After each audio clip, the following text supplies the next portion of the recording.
Alors aujourd'hui, on se retrouve pour un tutoriel sur Luminar AI juste après le générique. Bonjour à toutes et à tous, mon nom est Eddie Kinol. Si vous débarquez pour la première fois sur ma chaîne YouTube, je vous souhaite la bienvenue. Ici, on parle de post-production traditionnelle et créative sur les logiciels de post-production et on parle bien évidemment de photographie. Alors aujourd'hui, on est sur Luminar AI et on va post-traiter cette photo. La première chose que je vais faire, je ne vais pas me rendre en mode modèle. Je vous rappelle, bien sûr, j'avais fait un épisode sur l'efficacité des modèles une fois. Je vais vous le mettre en haut à droite. L'épisode concerné, il faut savoir que lorsque vous appliquez un modèle, vous allez avoir plusieurs effets qui vont s'appliquer sur ce modèle. Et bien évidemment, lorsque vous allez passer sur le module édition, la seule chose que vous aurez à faire, c'est modifier à la rigueur quelques petits trucs sur le modèle, l'ajuster. En aucun cas, rééditer à l'intérieur de celui-ci. Sinon, ça va laguer puisque vous aurez plusieurs fonctions qui auront été utilisées. Moi, ce que je vous propose aujourd'hui, c'est de passer directement dans le module édition. On repart sur une fonction vierge ici et on va s'amuser à post-traiter cette photo. Je vais corriger mon optique ici. Si j'en juge un petit peu la photo avec une dynamique assez particulière, on a préservé ici un peu les hautes lumières. Ce que je vais faire tout de suite, c'est booster un petit peu mon accent pour voir un peu plus clair. Voilà, chose qui est faite ici. On va utiliser embellisseur de ciel. On a des couleurs généreuses ici qui sont relativement intéressantes. Je vais passer dans mon outil lumière. Et je vais tout simplement, allez, on va dire, booster un peu ma température. Voilà, juste comme ceci. Et rajouter un petit peu de magenta léger comme ceci. On va rester un petit peu là comme cela. Je ne vais pas trop ouvrir mes ombres, je ne vais pas trop baisser mes hautes lumières. Je vais faire un petit truc assez particulier aujourd'hui. On va rajouter du micro-contraste ici au niveau des tons moyens. Et avec la structure AI qui va un peu analyser mon image et affecter plus de structure à certaines parties de l'image. Parce que vous savez très bien que dans Luminar AI, il reconnaît un peu les objets, ce qu'il y a dans l'image par rapport au ciel. Il va vous préserver plus ou moins le ciel par rapport à votre premier plan, etc. Voilà, là vous voyez, ici à 38, on est sur quelque chose de pas trop mal. Autre chose que nous allons faire ici, on va partir directement dans les créatifs. Là, ici, dans l'éclat, n'oubliez pas que dans l'éclat, vous avez plusieurs paramètres ici dans les réglages avancés. S'ils ne sont pas dépliés, vous pouvez les déplier ici. Je vous rappelle, hein, dans Luminar AI, un curseur égale plusieurs fonctions. Donc vous allez booster votre quantité du flou artistique juste comme ceci. Seulement, bon, au niveau du ciel, vous allez voir, ça ne va pas le faire. Par contre, ici, c'est pas trop mal au niveau de cette partie-là. Ce que je vais faire aujourd'hui, boum, je vais aller dans mon ajustement local. Je vais prendre mon petit pinceau qui est ici. Et on va tout simplement gérer l'opacité à peut-être une vingtaine. Voilà, quelque chose comme ça. On va laisser l'adoucissement comme ceci. Et on va tout simplement aller jouer sur certaines zones ici dans l'image pour un peu adoucir ce qu'on a ici comme l'herbe sauvage que vous voyez là. D'accord? Voilà, juste un petit peu là. On va le faire légèrement, comme ça, sur les petites fleurs aussi en même temps. Ça va nous permettre, bon, allez, même sur cette première partie qui est là, juste ici, un petit peu gérer la première partie qui est là. Je vais laisser ce truc-là juste comme ceci. On va regarder ce que ça donne. Avant, après, on voit que c'est pas trop mal. Je vais encore booster ce curseur. Et je vais booster aussi l'adoucissement. Voilà. Et un peu la luminosité. Voilà. Juste comme ceci. Regardez ce que ça donne. Avant. Après. On a fait un petit truc assez sympa. Je vais combiner avec le mystique. Boum. Mystique. Juste comme ceci. Ce qui n'est pas trop mal. Et là, cette fois-ci, ce que je vais faire... Je vais l'appliquer dans d'autres endroits, dans les petits creux que je vois ici. L'outil mystique, un petit peu par là aussi. Voilà. Pareil, pinceau, opacité à une vingtaine. Et on va s'amuser. Voilà. Juste comme cela. Un peu ici. Je vais détourer un petit peu là.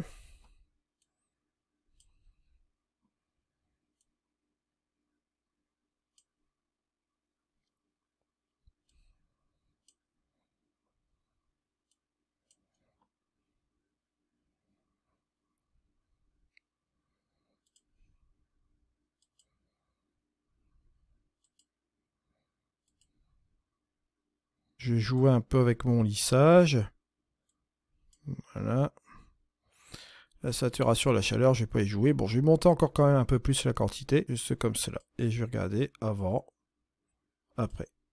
Maintenant, ce que je vais faire, je vais accentuer avec les super contrastes dans les différentes zones de l'image. Je vous rappelle que super contraste ici, on affecte du contraste dans les hautes lumières, on en affecte dans les tons moyens, et on en affecte bien sûr dans les ombres. Voilà, juste comme cela. Et après, vous avez la balance ici de ces contrastes qu'on va pouvoir rééquilibrer justement dans le sens qu'on le souhaite. Si on souhaite appuyer ces contrastes davantage, on peut le faire également en balançant forcément l'histogramme, comme vous voyez ici, plus vers le point noir. Voilà, on va le faire un petit peu. Au niveau des tons moyens, on le réoriente vers les ombres ou soit vers les tons clairs. On va rester sur les ombres. Et là, ici, au niveau des hautes lumières,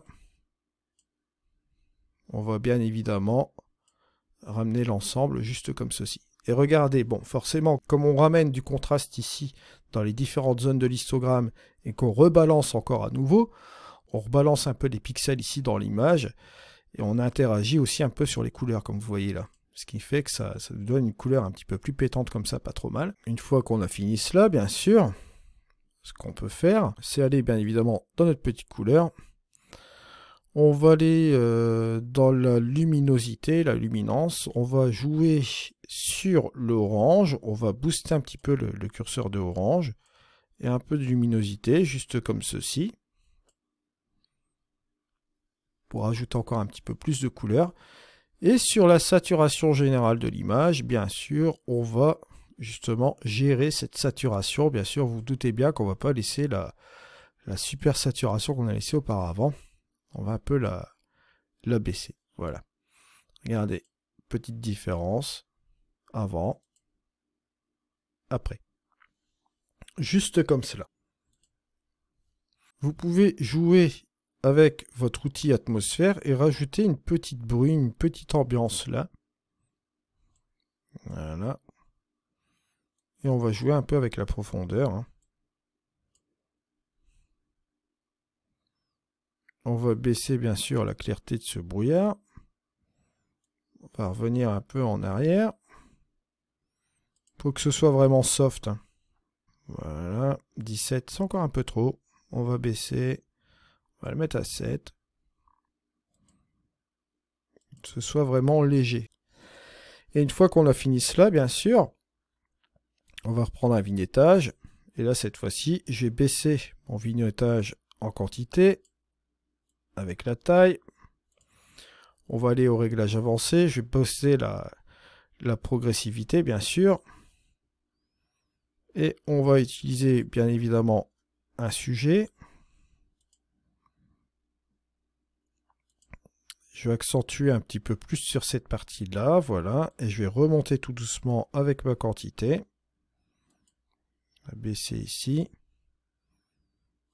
Voilà. Et je vais accentuer avec un petit peu de lumière interne. Voilà. Voilà, on va remonter à moins 40. Et on va faire le avant-après. On obtient bien évidemment ce résultat-là. Si vous voulez faire la petite différence, regardez avant, après. Bon, forcément, vous voyez ce petit truc assez sympa. Maintenant, on peut utiliser aussi l'outil virage, qui peut être intéressant. Bon, on va booster la saturation au niveau des ombres.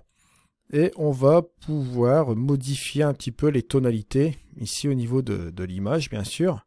Soit utiliser des couleurs plus ou moins complémentaires. Voilà, on peut réchauffer un peu plus l'image ici, comme vous voyez là, au niveau des ombres. Au niveau des hautes lumières, pardon. Et ici, au niveau des ombres. À nous de trouver quelque chose de cohérent entre ces deux couleurs. On peut faire un truc pas mal comme ça. Revenir en arrière, bien sûr. Et mettre un petit peu plus de couleur, juste comme ceci. À 27. Et ici, vous avez le avant. Et le après. Et on peut regarder ici notre edit. Bon, là, on peut revenir un petit peu en arrière. De moitié. Bien complètement au début. On va monter tout doucement l'édition.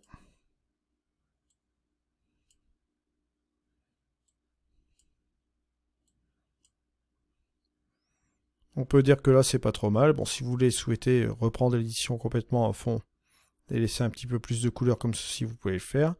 Mais vous pouvez revenir, comme vous voyez là, en arrière, tout doucement. Et là, bien évidemment, vous allez revenir sur tous vos curseurs en un seul, ce qui est relativement sympa. Et vous avez ici l'avant et le après, juste comme cela. Je vous remercie de m'avoir suivi. On se retrouve dans une prochaine vidéo. C'était Eddy. Allez, au revoir.